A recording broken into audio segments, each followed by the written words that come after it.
आज सीबीआई जांच का बात हो रहा है। हम जानना चाहेंगे सीबीआई जांच जो पहला जेपीसी हो या दूसरा जेपीसी हो, जांच चल रहा है 2012 से, आज 26 आ गया है। 15 साल से अभी तक जांच का रिपोर्ट नहीं आया है। पहला जेपीसी, अब देखिएगा, उस समय हम लोग परीक्षा पास किए, पीटी पास किए, हम लोग का एज काफी कम था, फिर मुख्य परीक्षा हुआ और कहीं ना कहीं वहीं से गड़बड़ चालू हुआ। तत्कालीन जो मुख्यमंत्री थे रघुवर दास जी बार बार कह रहे हैं कि मेरे समय कुछ गड़बड़ नहीं हुआ है। मैं बताना चाहता हूँ कि छठी जेपीसी उन्हीं के समय में हुआ था। उनको लेके हम लोग जब मिलने गए तो उनके द्वारा कहा गया कि छात्र नेतागिरी करने आते हैं। जो कभी कहीं और काम करता था वो एक ही व्यक्ति कई परीक्षाओं में पास होने लगे। तो कहीं ना कहीं कड़ा डिसीजन लेना था और माननीय मुख्यमंत्री ने एक बड़ा ही ऐतिहासिक कड़ा निर्णय लिया है। पास वालों के साथ भी मुझे जो नौकरी कर रहे हैं संवेदना है, लेकिन कहीं ना कहीं जो जांच का दायरा होगा।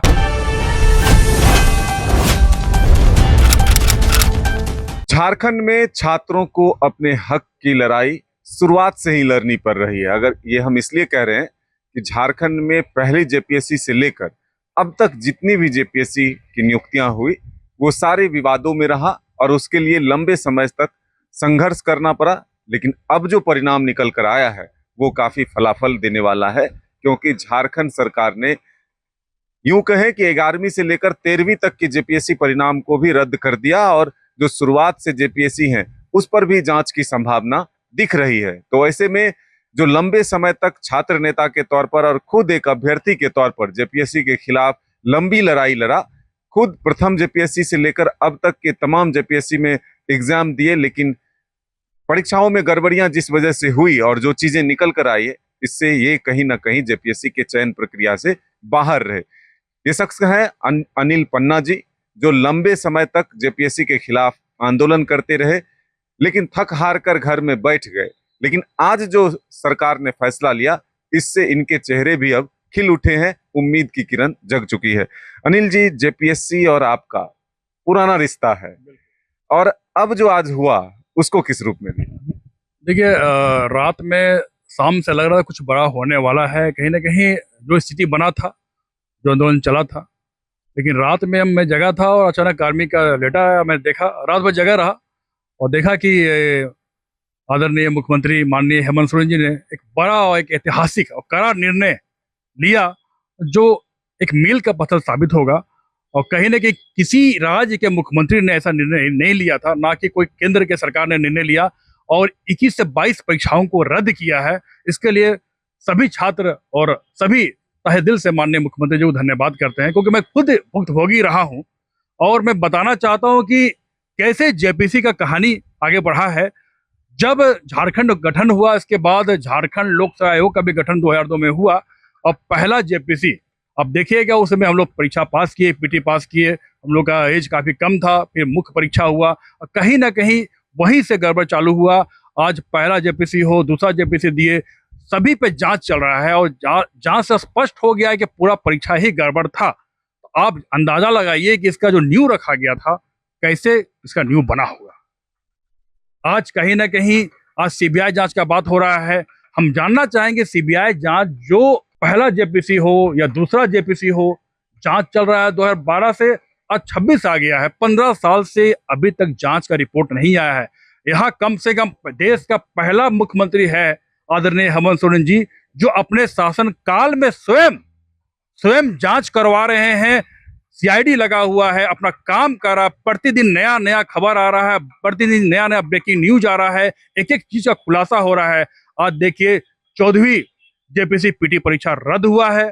इसके बाद कल के रात में जो खबर आया, इसमें 11वीं से 13वीं परीक्षा रद्द हुआ है। आप देखिए, लगातार सारे परीक्षाएं रद्द हुए। जो टीडीपीएल द्वारा संचालित था, उनका जो मुखिया था, उनको अरेस्ट किया गया, एक से खुलासा होते चला गया है। तो कहीं ना कहीं आप देखेंगे झारखंड बनने के बाद सबसे बड़ा खुलासा हो रहा है। ये आदरणीय मुख्यमंत्री के कारण ही हो पा रहा है।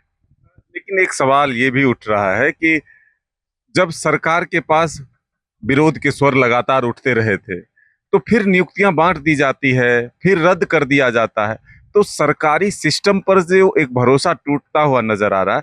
लोग पहले ये कहते थे कि किसी को अगर सरकारी नौकरी मिल गई तो चलो जीवन सुरक्षित हो गया, लेकिन अब कोई 3 साल, कोई 4 साल, कोई 5 साल नौकरी करने के बाद अब उनको अगर हटा दिया जाएगा तो फिर एक सरकारी सिस्टम से भरोसा उठता हुआ नहीं।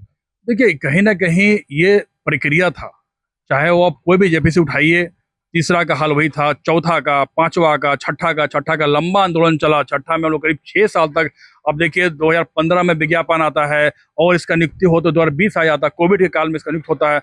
मैं बताना चाहता हूं कि तत्कालीन जो मुख्यमंत्री थे रघुवर दास जी बार बार कह रहे हैं कि मेरे समय कुछ गड़बड़ नहीं हुआ है। मैं बताना चाहता हूं कि छठी जेपीसी उन्हीं के समय में हुआ था और उनके शासनकाल में एक भी जेपीसी परीक्षा नहीं हो पाया। कारण यही था कि छठा जेपीसी में जब पीटी का रिजल्ट आया तो पीटी में आरक्षण को ही खत्म कर दिया गया था।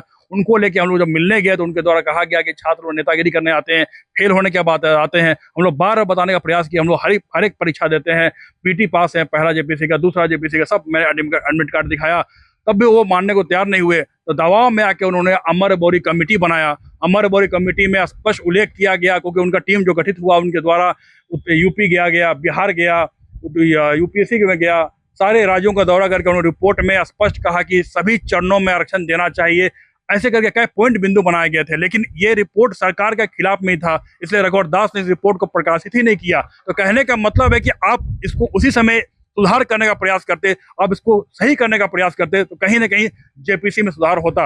लेकिन ये प्रक्रिया आगे बढ़ती चलेगी, सरकार आगे बढ़ते चला गया, फिर 7वां जेपीसी में गड़बड़ का बात आया, फिर अब देखिए 7वां से 10वां हो गया, फिर 11वां से 13वां हो गया, फिर 14वां आगे हो गया। तो कहीं ना कहीं प्रक्रिया आगे बढ़ती चलेगी। जांच के दायरे में था, लेकिन कोर्ट में मामला चला, लेकिन कहीं ना कहीं आज देखिए एक निर्णय, वो टीडीपीएल की भूमिका जो आई और टीडीपीएल भूमिका के बाद जो लोगों का खुलासा हुआ, ऐसे ऐसे बड़े लोगों का नाम आ रहा है, ऐसे लोगों का नाम आ रहा है, तो ये इससे कहीं ना कहीं छात्रों को उम्मीदें फिर बढ़ी है और लोगों को लगा है कि राज्य में कुछ नया होने वाला है, नया में कुछ बदलाव होने वाला है, अमूलचूल परिवर्तन होने वाला है। या अमूलचूल परिवर्तन कहीं ना कहीं एक दिन होना था।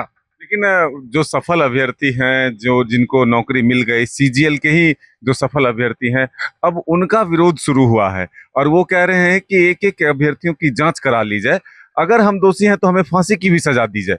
तो ये जो एक विद्रोह का स्थिति बना, एक आंदोलन का स्थिति बना, और वो कह रहे हैं कि एक भीड़ तंत्र से नहीं चलेगा ये देश, संविधान से चलेगा। आपको अगर 10 लोग, 1000 लोग अगर भीड़ में बैठ करके अनशन करके आपसे अगर हमारी योग्यता पर सवाल उठाए जा रहे हैं, हमारे परिणाम को रद्द कर दिया जाए, तो कल के दिन फिर से यही आंदोलन शुरू होगा। तो क्या एक असमंजस की स्थिति राज्य में उत्पन्न हुई? देखिए, जग जाहिर है कि जितनी भी परीक्षाएं होते रही है, सब में कुछ ना कुछ होते रहा और विवाद बढ़ते रहा। लेकिन कहीं ना कहीं ऐसा टाइम तो आएगा जहां कुछ ना कुछ सफाई करना होगा। हम मानते हैं कि कुछ लोग ऐसे लोग होंगे जो अपने मेरिट से आए होंगे, लेकिन जो डीडीपीएल जो परीक्षा लिया, जो उसने खुलासा किया, ऐसा ऐसा खुलासा हुआ जिससे लगता है कि पूरा प्रक्रिया ही, परीक्षा तो अपना जब होना हो गया, लेकिन जो प्रक्रिया जो अपनाई गई, इस प्रक्रिया में सब लोग शामिल हुए। ऐसे लोगों का चयन किया गया जो जहां आप देखेंगे कि जो कभी कहीं और काम करता था, वो एक ही व्यक्ति कई परीक्षाओं में पास होने लगे। तो कहीं ना कहीं करार डिसीजन लेना था और माननीय मुख्यमंत्री ने एक बड़ा ही ऐतिहासिक करार निर्णय लिया है। और यह निर्णय कहीं ना कहीं मील का पत्थर साबित इसलिए होगा क्योंकि अंकुश लगाना अनिवार्य था, छात्रों का विश्वास बनाना अनिवार्य था, क्योंकि संस्थाओं, जेसीसी संस्था हो या जेपीसी हो, पूरा भरोसा उठ चुका था। हम लोग बोलते भी थे जेपीसी अपने आप में भगवान बन चुका है, कोई बदल नहीं सकता, लेकिन आज बदलाव का प्रयास किया गया है। तो ऐसे में कहीं ना कहीं कुछ तो गुण दोष आएंगे। पास वालों के साथ भी मुझे जो नौकरी कर रहे संवेदना है, लेकिन कहीं ना कहीं जो जांच का दायरा होगा और जांच आगे बढ़ेगी तो पता चलेगी सारे लोग, ऐसे लोग शामिल हैं जिसमें परीक्षाओं को पूरी तरह से इस तंत्र का हिस्सा जाल में फंसा दिया था। तो आप ये समझे विस्तार से कि आखिर शुरुआत से ही जेपीएससी की जब से नींव रखी गई, तभी से गड़बड़ी का शुरुआत हुआ और अब तक गड़बड़ियां होती रही। आखिर इस पर विराम लगाना भी जरूरी था, क्योंकि जो संस्थाओं पर भरोसा छात्रों का उठता जा रहा था, चाहे वो जेपीएससी हो, जेएसएससी हो, ऐसे में उस संस्थाओं के भरोसे को कायम रखना भी सरकार की जिम्मेदारी थी। ऐसे में सरकार ने एक कठोर निर्णय लिया और कई परीक्षाएं, कहें तो 22 परीक्षाओं को रद्द किया और 18 परीक्षाओं की जांच जो है सीआईडी से करने का आदेश दिया। तो अब एक बड़ा कदम सरकार ने उठाया है। आने वाले दिनों में राज्य के युवाओं को इसका कितना लाभ मिलता है और संवैधानिक संस्था जो जेपीएससी और जेएसएससी जैसे संस्था हैं, उस पर विश्वास छात्रों का कितना बढ़ता है, ये आने वाला वक्त बताएगा। अपने सहयोगी नौशाद के साथ मदन सिंह, डायार्स न्यूज रांची।